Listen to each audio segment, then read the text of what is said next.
Purposely. Your life, God's purpose. Listen at purposely.com. Can you cite a mother's faith in your life? Maybe your own mother, or a friend's mother, an aunt, or someone you know that set an amazing example of faith for you. Yesterday we talked about the book Abuelita Faith by Kat Armas, and one point she brings up again and again is the impact of generations of faithful women on the families they raise through their characters, traditions, and decisions. It also reminds me of Sarah Groves' song, Generations. The chorus says, "Remind me of this with every decision, generations will reap what I sow.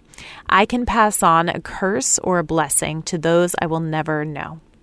Hey, this is Jen. Welcome back to the Bible for Busy People podcast, where we are talking about moms of the Bible this week.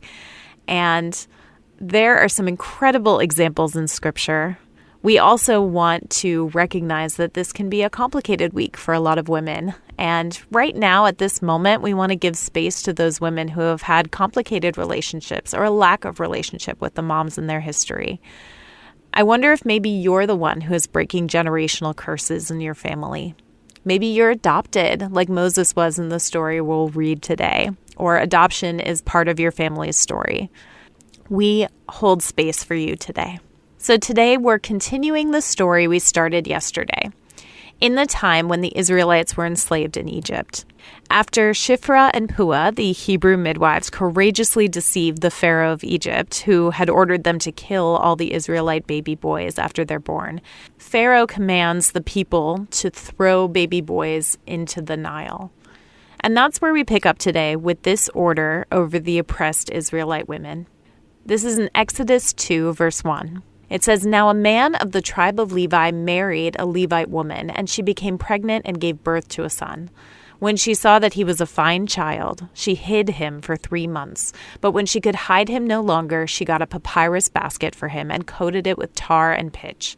Then she placed the child in it and put it among the reeds along the bank of the Nile.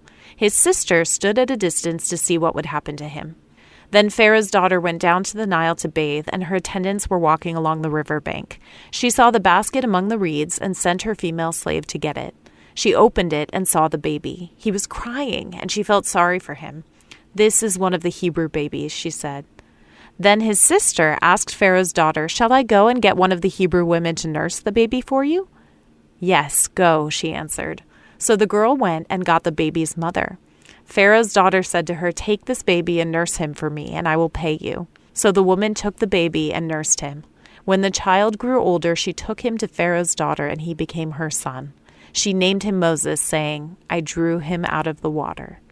Exodus 6 tells us that Moses' mother's name was Jochebed, and the Egyptian daughter of the Pharaoh is traditionally called Bithiah, associating her with a reference in 1 Chronicles 4, verse 18. Now here's the kicker. Bithiah means daughter of Yahweh. How amazing is that? That is the name that is given to her from the Israelites in Hebrew tradition. That's her name.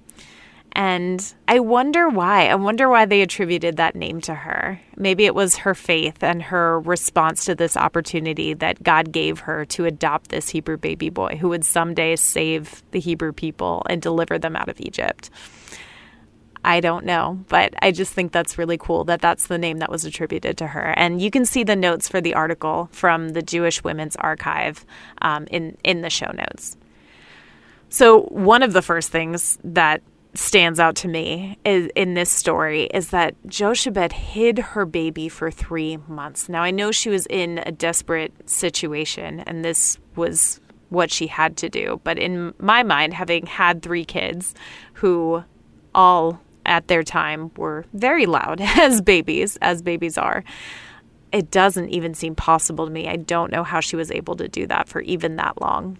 There's another point that's made in the Enduring Word Bible commentary where they make the connection to Hebrews 11, verse 23, that it was by faith that Moses' parents hid him and his mother made this radical move to get him to safety.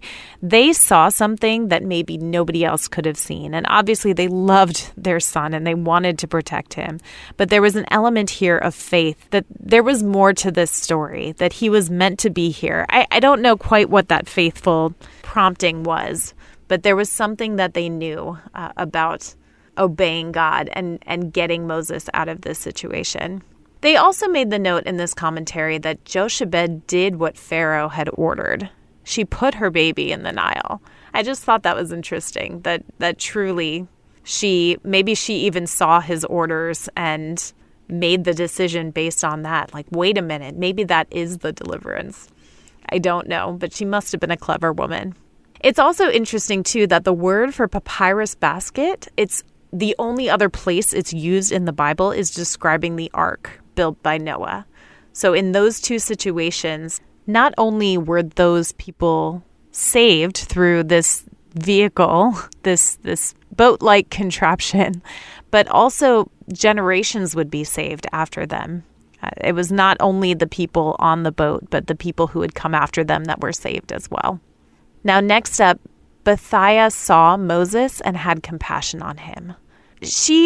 I don't know why she would have even had compassion had it not been God putting that on her heart. Why would she have compassion for the people who are enslaved in her country? There wouldn't be any reason for it. God must have put something on her heart to have compassion on this little Hebrew baby. Not only did God make a way for Moses to get to Bithiah, but thanks to the cleverness of Miriam and Bithiah's compassionate heart, Jochebed was able to care for her son, nursing him and being compensated for that. I'm sure she never expected, in her wildest imagination of what was going to happen from putting her baby in this basket and sending him up the Nile. I'm pretty sure that was the last thing she would have thought was going to happen. Her faith blessed her whole family, both right away and in the generations Moses would be part of freeing from Egypt.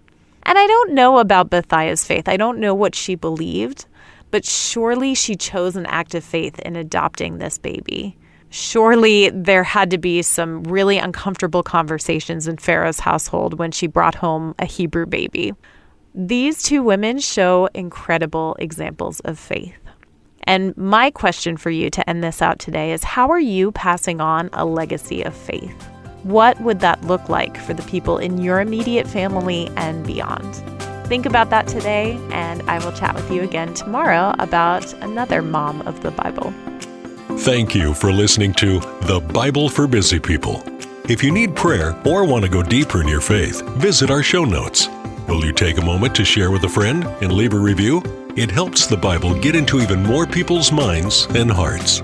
Find more podcasts that will recharge you at purposely.com.